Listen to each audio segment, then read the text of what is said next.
Boa noite, pessoal, tudo bom com vocês? Antes do relato de hoje, gostaria de deixar 2 comunicados. O primeiro é agradecer muito a vocês, pois o canal está quase alcançando os 10 mil inscritos. Isso agradeço muito a ajuda de vocês. O segundo comunicado é que o canal Lentes ou Realidade se uniu com o canal Noites de Mistério do Fábio e o canal Dois Mundos Paralelos da minha amiga Ellen. A partir de hoje, os 3 canais estão unidos para poder ajudar em edição de vídeo, narração. Vocês podem ver em alguns vídeos meu narração dos 2 participando. Então eu queria deixar avisado para vocês sobre isso. O grupo do WhatsApp antes era 3, cada um tinha o seu grupo. Agora não, agora é um grupo só. Então eu estou muito feliz com essa união. Vai acrescentar e muito. Vai melhorar muito as edições de vídeo, informações e muita coisa vai estar mudando no canal também. Então esse foi o recado que eu queria deixar para vocês. Muito obrigado.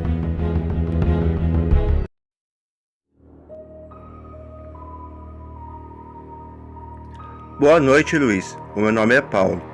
O relato que eu vou contar para você aconteceu com meu avô no ano de 1974, aqui no estado de Alagoas. O meu avô lembra desse dia como se fosse hoje. Até o dia do mês daquele ano ele lembra. Naquela época, o meu avô ele tinha 27 anos de idade. Trabalhava em uma usina de açúcar. Aqui na região, na época, era bem comum. Ele era uma pessoa de confiança do seu patrão. Um certo dia, ele saiu do seu trabalho e foi embora para sua casa. Não era muito longe a casa do meu avô da usina. No meio desse caminho tinha um pequeno bar. Então, mais ou menos por voltas de 5h30, o meu avô chegou até esse bar.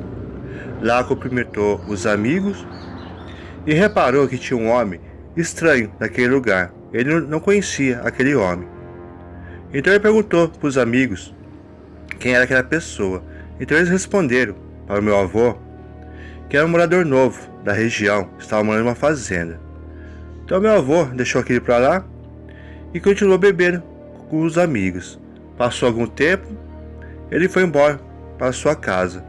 Só que no caminho ele não tirava o pensamento daquele homem estranho, pois aquele homem olhou para ele com um olhar de muito ódio. Ao chegar na casa dele, ele relatou para minha avó o que tinha acontecido.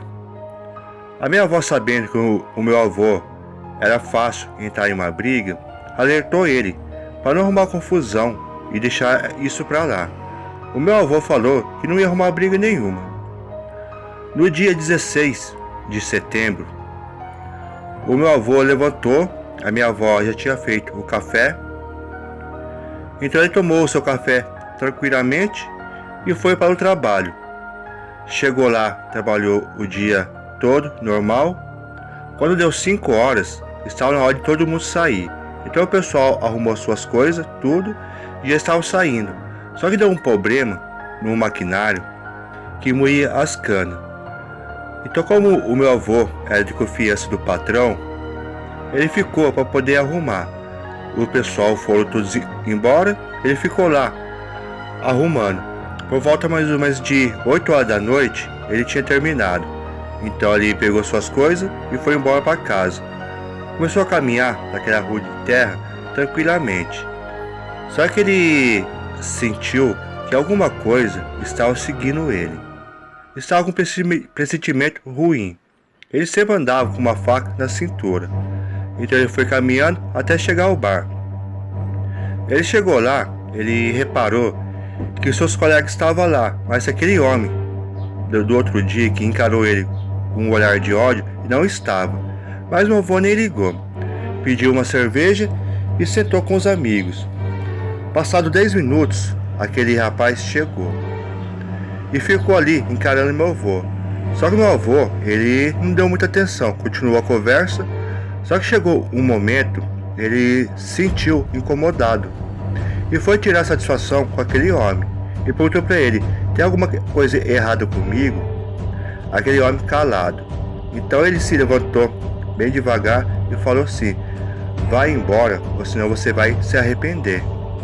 O meu avô respondeu: tá para nascer o homem que vai mandar em mim. Como o dono do bar já conhecia o meu avô há muito tempo e os amigos também, na mesma hora eles separaram aquela confusão e pediram para aquele homem ir embora. Ele saiu dali com muito ódio e jurando vingança para o meu avô. Depois que aquele homem foi embora, o meu avô continuou a conversa e nem ligou. E as horas foram se passando e ele tinha perdido a hora. Quando foi meia-noite, ele decidiu ir embora para casa. Alguns amigos perguntou para o meu avô se ele queria uma companhia, mas meu avô sempre foi cabeça dura, falou que não precisava. Então saiu do bar. Quando chegou na metade do caminho da casa dele, ele começou a ouvir passos de alguma coisa no mato e quebrando os galhos. Então meu avô, ele suspeitou que poderia ser aquele homem. Então ele gritou assim: se você for homem, saia do mato e venha me encarar. Quando ele falou isso, saiu do mato aquela criatura negra, peluda, com garras, olhos vermelhos, e ficou no meio da rua. Quando meu avô viu aquilo, com a faca na mão, ele ficou sem ação, ficou com muito medo, paralisado. Então aquela criatura veio e atacou meu avô com uma patada, derrubou meu avô. Ele ficou zonzo naquela hora. E quando ele se levantou, ele só sabia rezar e estava esperando o segundo golpe daquela criatura. Foi quando ele ouviu tiros. Eram os amigos dele que estavam vindo atrás dele. Então aquela criatura pulou no mato e sumiu. Se não fosse os amigos do meu avô, ele não estaria vivo para contar essa história. No outro dia, ele perguntou para o pessoal que criatura era aquela. Então seus amigos responderam: o que atacou ele era um lobisomem. E provavelmente aquele lobisomem é aquele homem que tinha arrumado confusão no bar. Porque depois daquela noite, aquele homem nunca mais foi visto naquela região. Isso deixou a vida do meu avô marcado para sempre. Depois desse fato, o meu avô se mudou de Alagoas e foi morar no estado de São Paulo, aonde mora até hoje. Ele fala que nunca mais quer voltar aqui para Alagoas. Esse foi o meu relato. Uma boa noite.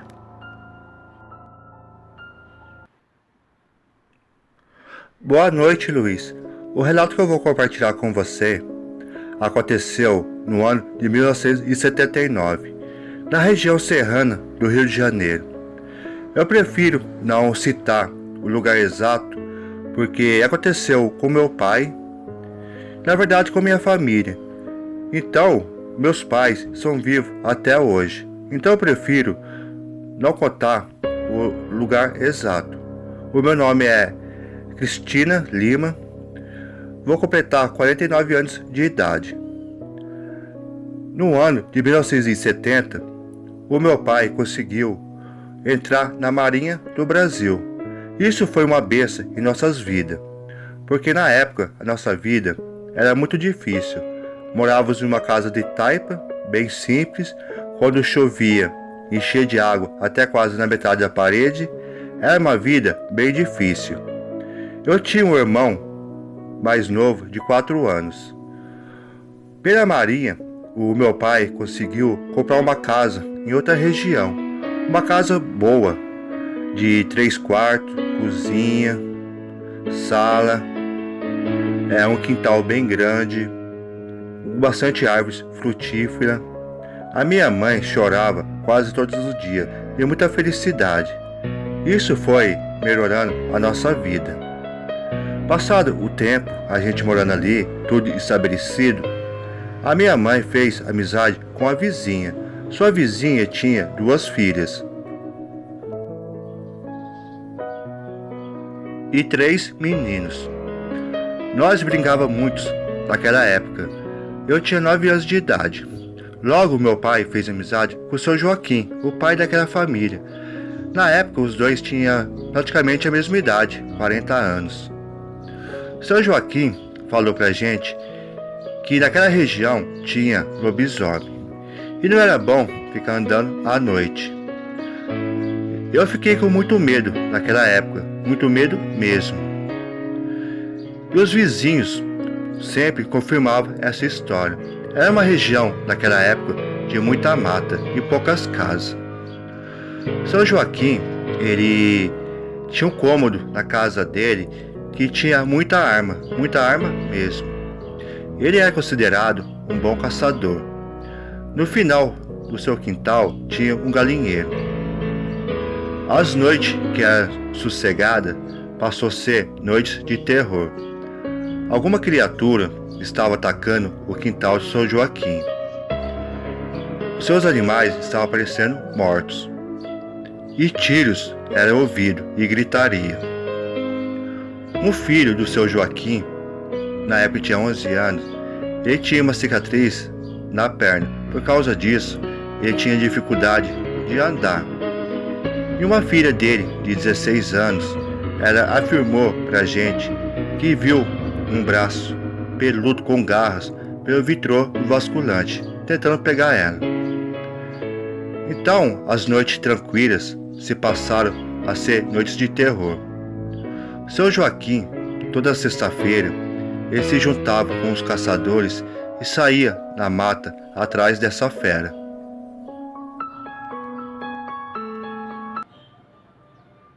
Seu Joaquim, ele tinha muita vontade de matar aquele lobisomem. E as aparições sempre continuaram. Todo mundo não tinha mais paz.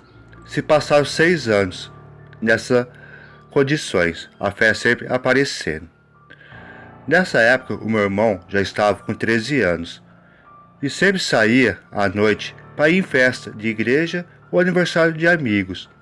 Eu nunca tive coragem de sair à noite, então eu falei para ele voltar cedo para casa. Então ele concordou.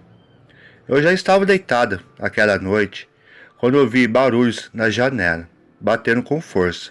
Era meu irmão, pediu para abrir a porta rapidamente, então eu fiz isso. Levantei, abri a porta e ele entrou muito rápido e muito assustado. Dava para ver o medo em seu olhar. Eu perguntei para ele o que tinha acontecido. Então ele falou que tinha saído da festa e quando estava quase chegando próximo à rua da nossa casa, ele ouviu alguma coisa correndo, vindo atrás dele. Quando ele se virou, ele viu aquele lobisomem, aquela criatura negra, peluda, de olhos vermelhos. Então ele saiu correndo o mais rápido possível, até chegar em casa. Assim eu abri a porta para ele, ele entrou. Passado algum tempo desse acontecido com meu irmão, já era madrugada. Eu acordei e senti uma grande vontade de olhar pela janela. Quando eu olhei pela janela, eu vi um muro que dividia a minha casa e a casa do seu Joaquim. No quintal do seu Joaquim, eu vi aquela criatura. Aquele lobisomem, para falar a verdade, estava de pé, parado, olhando para o quintal do Joaquim. Parecia uma estátua. Deu para ver bem. A sua cabeça parecia de um lobo, orelhas pontudas e aqueles dentes saindo para fora. Parece que aquele lobisomem tinha alguma coisa pessoal com o Joaquim, porque todos os ataques que acontecia sempre era na casa dele. Ele nunca invadiu o nosso quintal. Parecia que realmente aquele lobisomem tinha alguma coisa pessoal com o Joaquim. Então eu vagaramente voltei para a cama e dormi. No outro dia eu falei para meus pais e para o seu Joaquim sobre o lobisomem. Seu Joaquim, ele continuava a sua busca implacável atrás desse lobisomem. Eu não consegui entender o motivo de querer tanto pegar essa fera. Passado alguns dias, chegou a notícia que um senhor que morava na beira de um rio, a uns 10 quilômetros da onde a gente morava, tinha amanhecido morto. com marcas de tiro e de bermuda. Para muita gente, esse senhor era o lobisomem, porque ele era um feiticeiro. Muitos homens corajosos tinham medo de passar em frente à sua casa. Por incrível que pareça, depois que este homem foi morto, esse lobisomem não apareceu mais naquela região. Nunca mais ninguém viu esse lobisomem em lugar nenhum. Agora você me pergunta se foi o seu Joaquim que matou. Não sei. Só sabemos que aquele senhor feiticeiro foi achado morto. Foi um rebuliço só naquela região na época, muito falatório, tudo. E muitos afirmavam que aquele lobisomem era sim aquele senhor feiticeiro.